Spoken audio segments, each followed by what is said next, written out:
दोस्तों, भारत के गांव अपनी सादगी, हरियाली और सदियों पुरानी आस्था के लिए जाने जाते हैं। हर गांव की आत्मा होती है उसका मंदिर। लेकिन कुछ मंदिर आस्था के नहीं, भय के केंद्र होते हैं। वे सदियों पुराने राजों को अपनी दीवारों में कैद करके रखते हैं।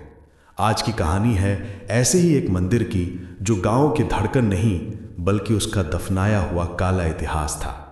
ये कहानी है शांतिपुर नाम के एक छोटे से गांव की। ये नाम शांति का प्रतीक होते हुए भी यहाँ की वास्तविक स्थिति से बिल्कुल विपरीत था। मैं आरव एक शोधकर्ता हूँ और मैं यहाँ इस गांव के इतिहास पर काम करने आया था। मेरा ध्यान तुरंत गांव के पूर्वी छोर पर स्थित एक प्राचीन मंदिर पर गया, काल भैरव मंदिर। दूर से देखने पर यह मंदिर भव्य, कलात्मक और विशाल लगता था, लेकिन जैसे ही आप इसके पास जाते, एक अजीब सी ठंडक और भारीपन महसूस होता था। ये वो ठंडक नहीं थी जो हवा से आती है, बल्कि वो जो किसी अनजानी मौजूदगी से आती है। पूरा गांव इस मंदिर से दूर रहता था। सुबह शाम आरती की कोई मधुर ध्वनि नहीं, कोई घंटियों की गूंज नहीं, बस एक भयानक सन्नाटा। मैंने गांव वालों से मंदिर के बारे में पूछना चाहा, लेकिन सब टाल देते।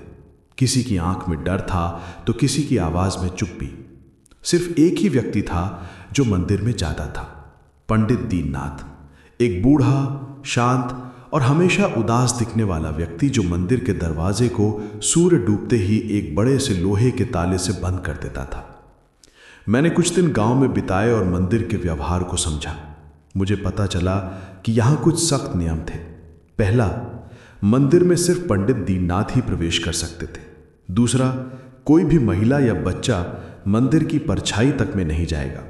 तीसरा, सूर्य डूबने के बाद मंदिर की ओर देखना भी मना था। एक रात मैं अपनी झोपड़ी में बैठा था। रात के लगभग 1 बज रहे थे। गांव में पूरी तरह सन्नाटा था। तभी मुझे दूर मंदिर की ओर से एक धीमी, उदास धुन सुनाई दी। वो कोई आरती या भजन नहीं था। वो आवाज ऐसी थी जैसे कोई दुखी होकर रो रहा हो, और उसके रोने में कोई प्राचीन, अनजानी भाषा का मंत्र गुथा हुआ हो। मैंने टॉर्च उठाई और खिड़की से बाहर देखा। अंधेरे में मंदिर की काली परछाई और भी भयानक लग रही थी। मुझे लगा कि मैंने मंदिर के दरवाजे पर किसी चीज को चलते हुए देखा है। वो चीज कोई जानवर नहीं थी। उसका आकार मानव जैसा था, पर उसकी चाल अजीब, टूटी हुई थी। डर के मारे मेरे रीढ़ की हड्डी में सिहरन दौड़ गई। मैंने तुरंत खिड़की बंद की और रात भर जागता रहा। अगले दिन मैंने पंडित दीननाथ को घेर लिया। मैंने उनसे सीधे पूछा, पंडित जी, इस मंदिर में कौन सा राज दफन है? आप रात में कौन सा जाप करते हैं? पंडित दीननाथ ने पहले तो मुझे भगाने की कोशिश की, पर जब उन्होंने मेरे शोधकर्ता होने का जुनून देखा तो उनकी आंखों में एक थकान भरी हताशा आ गई। उन्होंने मुझे मंदिर के पिछले हिस्से में बुलाया, जहां एक छोटी सी कोठरी थी। उस कोठरी में पुरानी, धूल भरी चीजें थीं। उन्होंने मुझे पेड़ों की छाल से बनी एक पुरानी पोथी दिखाई। पोथी की लिखावट प्राचीन थी, जिसे बहुत मुश्किल से पढ़ा जा सकता था। पंडित जी ने कांपते हाथों से बताया कि ये पोथी काल भैरव मंदिर का असली इतिहास है। जो राज खुला, उसने मेरे रोंगटे खड़े कर दिए। ये मंदिर, जिसे अब काल भैरव का मंदिर कहा जाता था, वो सदियों पहले गांव के क्रूर मुखिया द्वारा स्थापित किया गया था। ये किसी देवता का मंदिर नहीं, बल्कि एक मानव बलि स्थल था। हर साल अच्छी फसल और गांव की समृद्धि के नाम पर गांव का मुखिया किसी मासूम बच्चे या कुंवारी लड़की की बलि देता था। काल भैरव की क्रूर ऊर्जा को संतुष्ट रखने के लिए यह काला इतिहास पीढ़ी दर पीढ़ी चलता रहा। लेकिन कहानी में एक मोड़ था। 50 साल पहले मुखिया ने लीला नाम की एक 12 साल की लड़की की बलि देने का फैसला किया।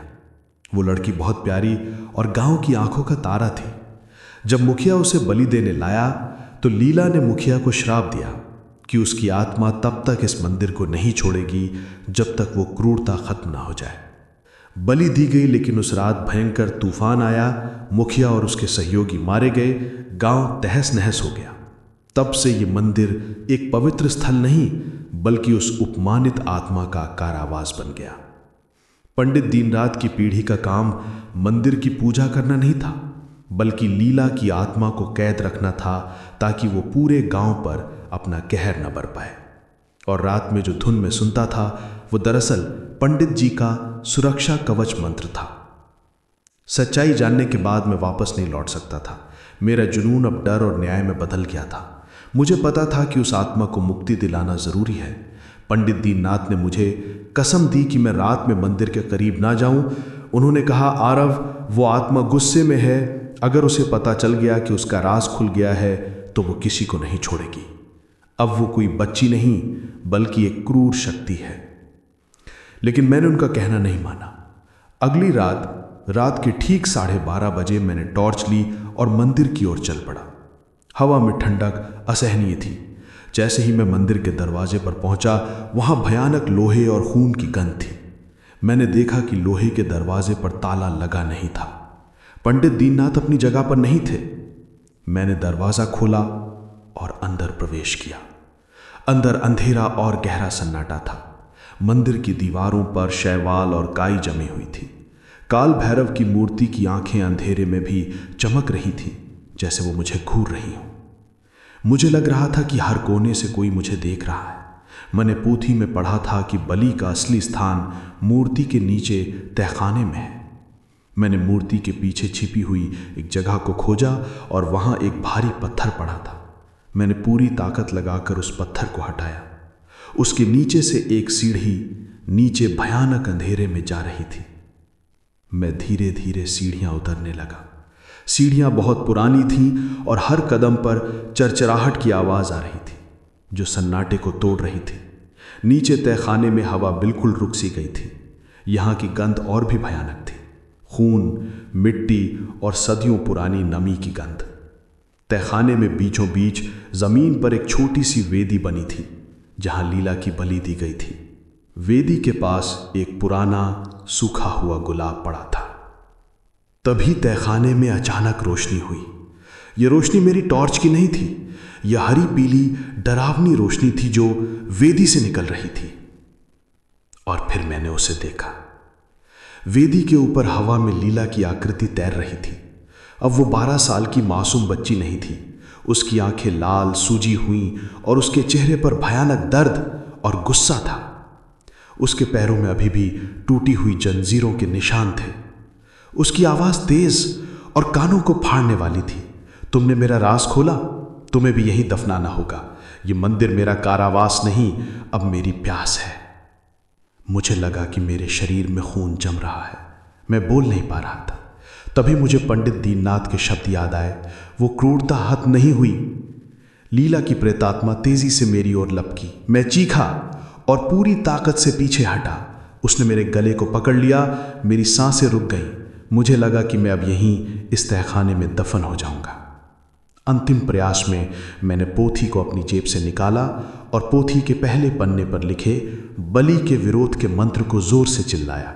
तुम पवित्रता की नहीं, क्रूरता की शिकार हो। तुम्हारी मुक्ति इस क्रूरता को खत्म करने में है। जैसे ही मैंने मंत्र बोला, लीला की आकृति एक तेज रोशनी में बदल गई और हवा में भंग हो गई। तहखाना वापस भयानक अंधेरे में डूब गया। मैं हाफता हुआ जैसे तैसे सीढ़ियां चढ़कर मंदिर से बाहर भागा।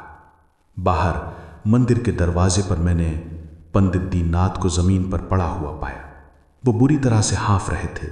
उनके हाथ में टूटी हुई माला थी। पंडित दीननाथ ने कांपते हुए कहा, तुमने नियम तोड़ा आरव। अब वो आत्मा वो आजाद हो गई, या शायद सिर्फ शांत हुई है। मैंने उन्हें सहारा दिया और गांव से बाहर निकला। मैंने गांव वालों को सारी सच्चाई बताई। गांव वालों ने मिलकर तहखाने को हमेशा के लिए मिट्टी से भर दिया और मंदिर को पूरी तरह से बंद कर दिया। मैंने जो कुछ देखा और सुना वो किसी भी सरकारी फाइल में नहीं लिखा जा सकता था। वो था गांव के पुराने मंदिर का काला इतिहास। मैं जानता था कि मैंने लीला की आत्मा को बदला लेने से रोक दिया है, लेकिन मुझे यह भी एहसास हुआ कि कुछ राज सिर्फ दफनाए नहीं जाते हैं, बल्कि वो अतीत से वर्तमान तक का पुल बन जाते हैं।